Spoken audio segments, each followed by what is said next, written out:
Part 1. The Galactic Institute of stood on a moon that orbited nothing.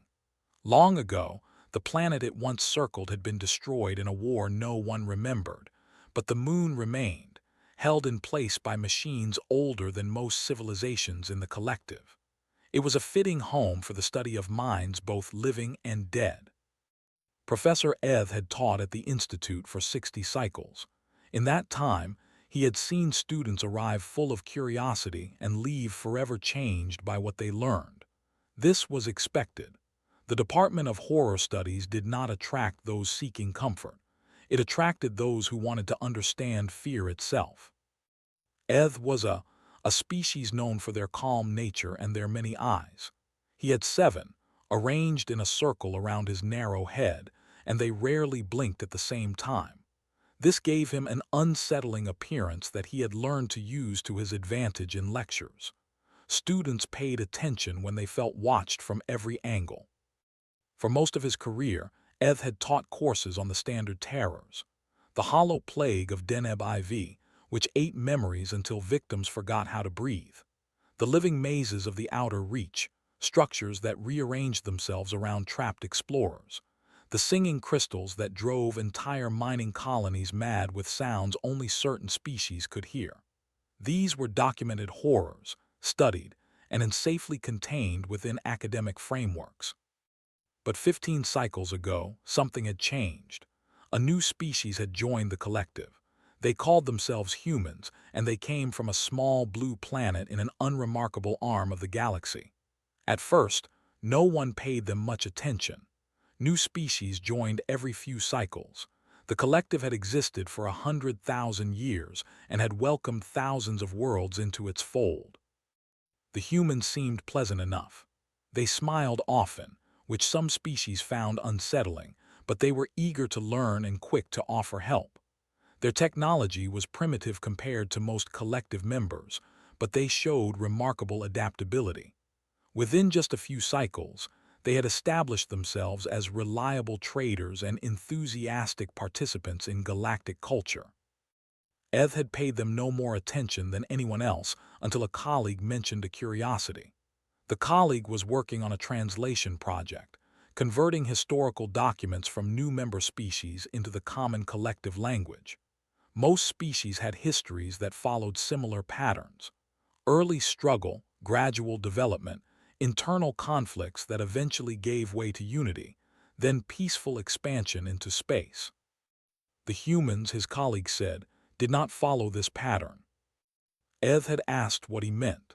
His colleague had simply sent him a translated document and suggested he read it alone, preferably with calming medication nearby. The document described something called the Siege of Leningrad. It was a single event from a larger conflict called World War II. Eth read it 3 times, certain he had misunderstood something. The numbers could not be correct. The duration could not be accurate. The methods described could not have been employed by a species that had since achieved and joined a peaceful galactic community. He requested more documents, then more. Then he stopped sleeping for several days, which his species could survive but did not enjoy. What Eth discovered was that human history was not a story of gradual progress toward peace. It was something else entirely. It was a continuous record of violence on a scale that exceeded anything in the Institute's horror studies archives. Not violence born of survival or resource scarcity, though those played their parts.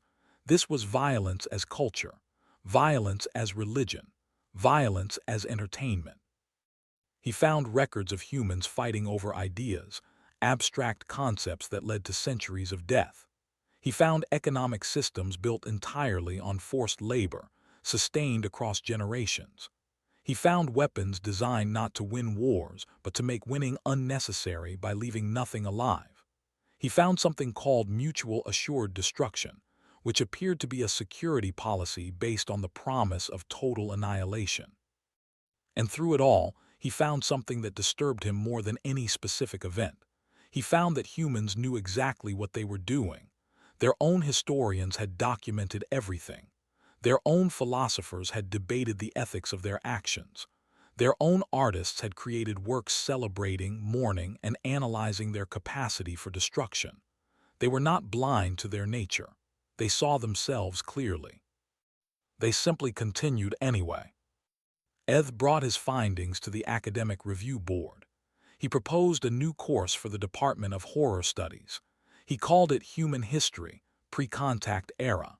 The board members examined his proposal with the skeptical patience of scholars who had seen many strange ideas come and go.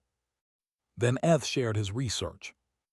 The first document he presented was a summary of the 30 Years' War, a conflict that had reduced some regions of Earth to half their previous population. The second document covered something called the Mongol conquests, which had killed an estimated 10% of the total human population at the time. The third document described the Atlantic slave trade, a system that had forcibly relocated millions of humans across an ocean to serve as property for generations. Two board members requested immediate psychological leave. A third simply sat in silence for a long time, his breathing shallow. The fourth, an elderly who had taught horror studies for over a century, looked at Eth with what might have been respect or might have been fear. The course was approved within the cycle. Enrollment opened the following academic period. Students across the collective signed up, expecting an easy study of some primitive species growing pains. The humans were new to the galactic stage, after all. How bad could their history really be? Every species had dark periods. Every civilization had struggled before finding its way to peace. The course filled immediately, then a formed. Then the grew so long that Eth had to schedule additional sections. On the first day of lectures, Eth stood before a hall filled with students from 30 different species. Some had traveled for weeks to attend. Some were recording the lecture for students who could not make the journey. All of them looked at him with the eager curiosity of scholars ready to learn. Eth began with a simple statement. He told them that every species in the collective had overcome its violent past to reach the stars. This was true. It was practically a requirement for space travel. Species that could not achieve internal peace typically destroyed themselves before achieving interstellar capability. The Great Filter, some called it. Only the peaceful survived. The humans, Eth said, were the exception. They had reached space not despite their violence but carrying it with them. They had achieved global cooperation not through spiritual evolution or technological enlightenment, but through the simple realization that their weapons had become too powerful to use. They had joined the collective with the same hands that had built death camps and atomic bombs. And now, Eth said, those humans walked among them. They attended the same councils. They traded in the same markets. They smiled and offered help and spoke of cooperation and peace. He asked his students to consider what that meant. The hall was very quiet. Eth turned to his first lecture notes. They covered the early development of human warfare, from stone tools used as weapons to the first organized armies. It was, he warned them, only the beginning, a foundation. The horrors of those early years would seem almost gentle compared to what came later. Several students shifted uncomfortably in their seats. One, a young whose species communicated partly through color changes, had already begun to pale. Eth began his lecture. Outside, the stars turned slowly around the ancient moon, indifferent to the small blue planet somewhere among them where humans went about their daily lives, as friendly and helpful as ever, their past safely tucked away in records that most galactic citizens had never thought to read. The semester had begun. Part 2. The course progressed through human history in chronological order, which Eth would later admit was perhaps the possible structure. Students arrived each week expecting the violence to decrease, the societies to mature, the lessons to become less disturbing. Instead, they found that humanity's capacity for destruction only grew alongside its technology. The early lectures covered what Eth termed the foundational period. These were the ancient empires, the endless territorial wars, the development of organized religion and its accompanying conflicts. Students learned that humans had invented slavery independently on nearly every continent, that they had built pyramids and temples and monuments using the forced labor of millions, that their earliest written records included detailed instructions for conquest and subjugation. A student named struggled particularly with these lectures. Her species had achieved unity through careful negotiation over 2,000 years, eventually merging peacefully with 3 neighboring worlds. The concept of conquest, of simply taking what belonged to others through force, was difficult for her to process. She raised her hand during the 3rd lecture and asked a question that had been bothering her since the first day. She wanted to know why the humans had not simply cooperated. Resources on their planet were limited but not impossibly scarce. There was enough food, enough water, enough land. Why had they chosen to fight when they could have shared? Eth considered her question carefully. He had 7 eyes, and he turned all of them toward her before he answered. He explained that humans did not see it as a choice. To them, conflict was the natural state. Peace was the exception, the temporary pause between wars, the brief rest before the next struggle began. Their very languages reflected this belief. They spoke of winning and losing, of dominance and submission, of strength and weakness. Every interaction, from politics to commerce to personal relationships, was framed as competition. Did not understand. Her species had no words for conquest because they had never needed them. How could a mind work that way? How could beings intelligent enough to build civilizations be so fundamentally oriented toward destruction? Eth told her she was asking the wrong question. The humans were not intelligent despite their violence. Their intelligence and their violence had evolved together, each driving the other forward. Their tools became weapons. Their weapons became better tools. Their societies organized around warfare. Their technologies advanced through military need. Their very capacity for cooperation developed primarily as a means to compete more effectively against other human groups. They were not violent despite being intelligent. They were intelligent because they were violent. Requested a brief leave of absence after that lecture. She returned the following week, but something in her expression had changed. The middle semester brought what Eth called the Great Accelerations. Human history did not proceed smoothly. It moved in sudden lurches, periods of rapid change that compressed centuries of development into decades. The students learned about the agricultural revolution, which allowed humans to settle in one place and immediately begin fighting over that place. They learned about the Bronze Age collapse, when entire civilizations vanished in waves of destruction. They learned about the rise and fall of empire after empire, each one claiming to have finally achieved lasting peace, each one eventually crumbling into the same wars that had destroyed its predecessors. Lecture 12 covered colonialism. Eth spent a long time preparing for this lecture. He knew it would be difficult. He had been teaching for 60 cycles and had developed techniques for presenting disturbing material in ways that minimized psychological damage. But there was no way to soften colonialism. He began by explaining the basic premise. Several nations in one region of Earth had developed advanced sailing technology.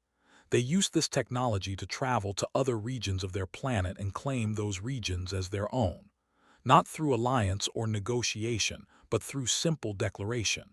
They arrived, they planted flags, they announced that everything they could see now belonged to them. The students waited for the explanation, the context that would make this make sense. Eth told them there was no explanation. The colonizers had simply believed they had the right to take whatever they wanted. They had constructed elaborate philosophical and religious frameworks to justify this belief, but the frameworks came after the taking, not before. First came the violence, then came the explanation. He showed them maps. He showed them the spread of colonial empires across continents. He showed them population statistics from before and after contact. The numbers were difficult to comprehend. Entire peoples reduced by 90%. cultures that had existed for thousands of years erased within a generation, languages that no one would ever speak again because everyone who spoke them was dead. Was not the only student to collapse during this lecture. A elder who had studied horrors for decades had to be escorted out when his breathing became unstable. Several recording devices were shut off by students who could not bear to create a permanent record of what they were hearing. And Eth reminded them that this was not ancient history. This was recent. By galactic standards, it had happened moments ago. The direct descendants of both colonizers and colonized were now living together on Earth, working together, serving together in the same human government that had joined the collective. The wounds were still fresh. The memories still lived. He asked them to consider what kind of minds could carry such history and still function. What kind of society could contain both the descendants of the conquered and the descendants of the conquerors, could acknowledge what had happened, could build monuments and museums to document the horror, and still continue forward as a unified civilization? The humans, he said, were not a species that had overcome its past. They were a species that had learned to carry its past with them. Every day they walked with the weight of their history pressing down on them.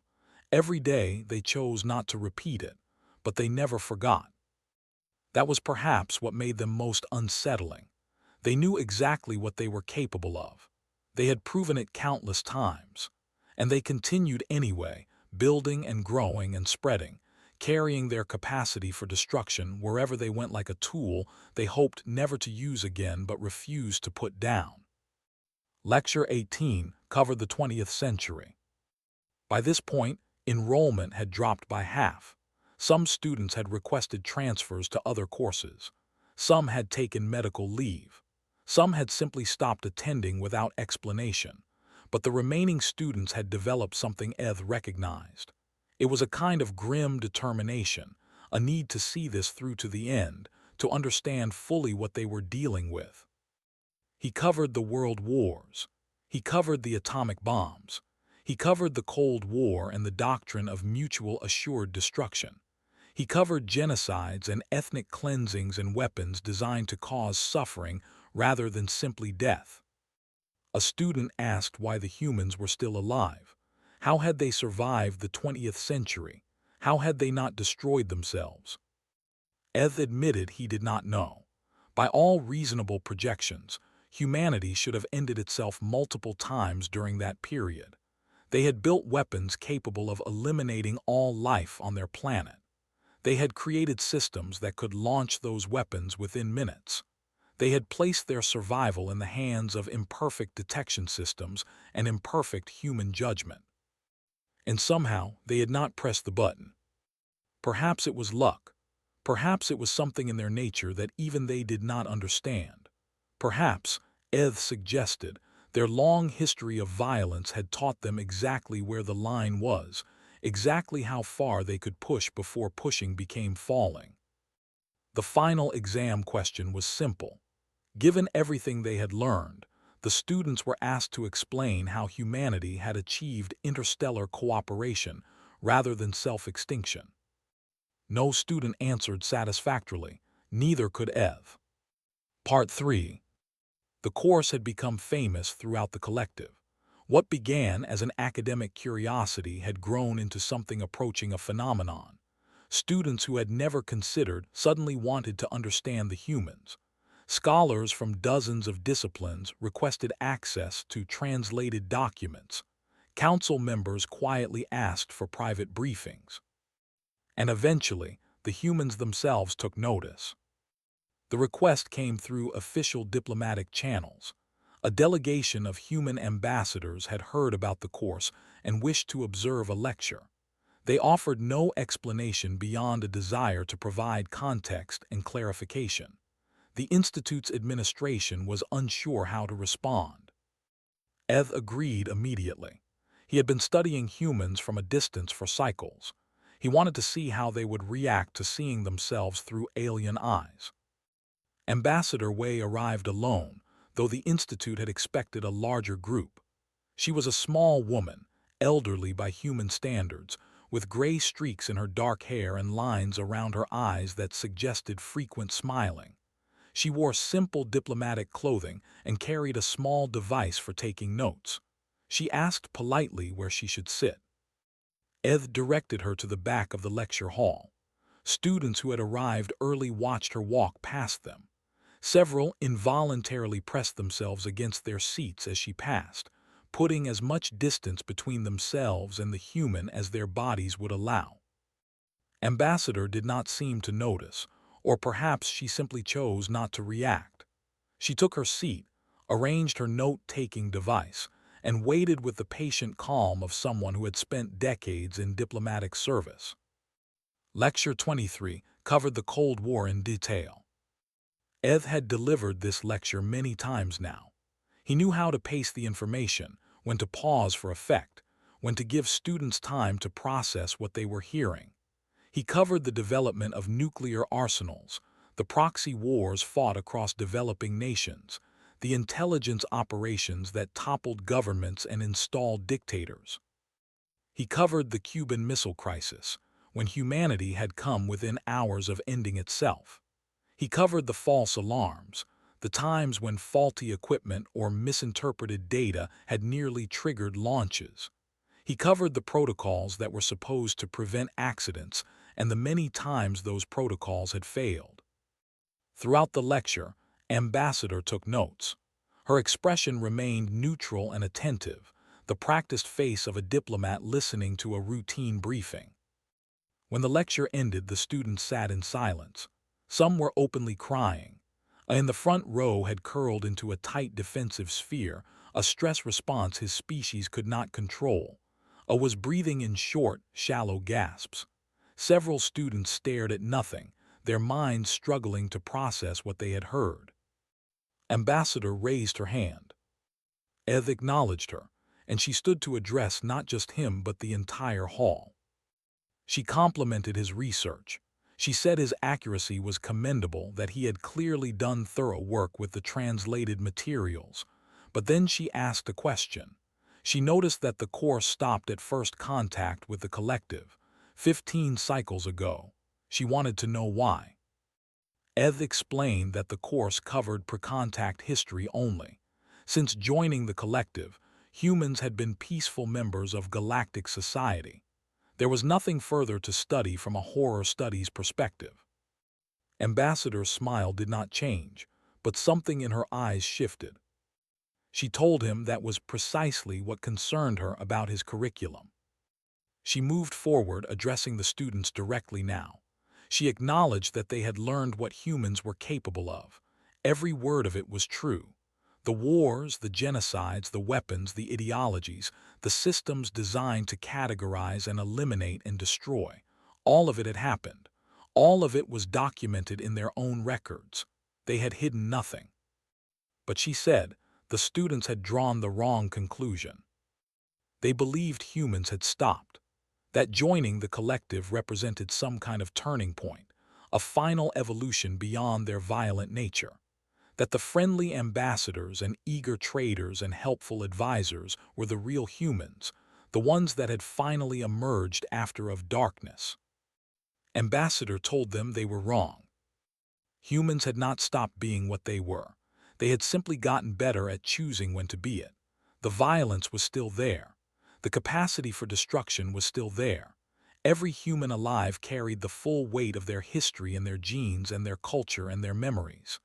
The 30 Years' War, the colonial empires, the world wars, the atomic bombs, all of it was still part of them. What had changed was not their nature. What had changed was their target selection. She let that statement hang in the air. Around the hall, students who had begun to relax during her seemingly reasonable speech tensed again. Ambassador continued in the same pleasant, conversational tone. She said the collective had been very kind to humanity, very welcoming.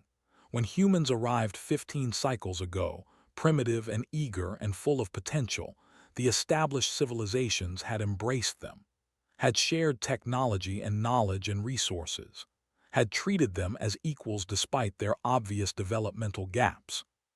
She hoped that would continue. Because humans had very good memories, they remembered kindness, they remembered cruelty, they remembered who had helped them and who had tried to take advantage. They kept records going back thousands of years, and they never forgot. The collective had been kind. Humanity intended to repay that kindness. They intended to be the best possible members of galactic society, to contribute and cooperate and help however they could. But they were still human. Ambassador gathered her belongings and walked toward the door. She moved slowly, giving everyone time to watch her, to see the small elderly woman who smiled so easily and spoke so warmly.